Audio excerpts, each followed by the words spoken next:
Sensiz büyüdüm ben.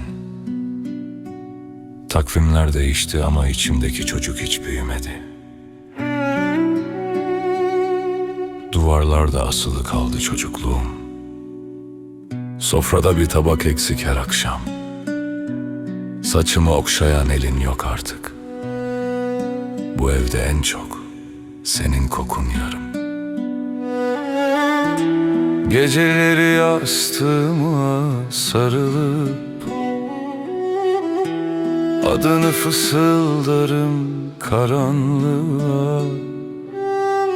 Herkes büyüdün diyor bana ama ben hala kayboldum o sokakta. Annemsiz geçen yıllar, İçimde kapanmayan yaralar.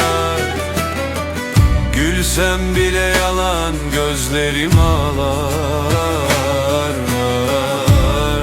Sensiz geçen yıllar, annemsiz geçen yıllar. Ömrümden çalınan baharlar, dünya dönse ne yazar?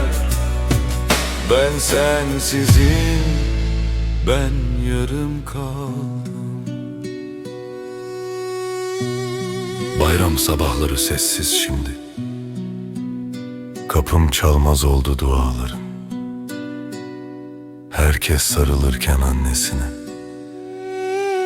ben mezar taşına sarıldım. Bir fotoğrafın var başucumda, gözlerim bakar bana uzaktan. Ne zaman düştüm, ne zaman yandım, hep adını andım içimden. Annemsiz geçen yıllar, içimde sönmeyen yangınlar. Sesin kulaklarımda çınlar.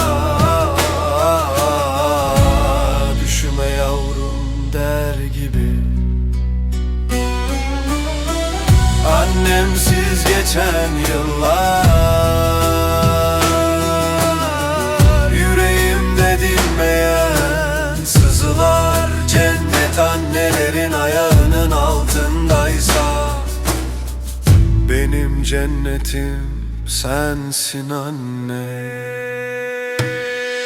Annemsiz geçen yıllar, dayanamam bu acıya. Bir gün gelir miyim yanına? Bekle beni anne, bekle beni.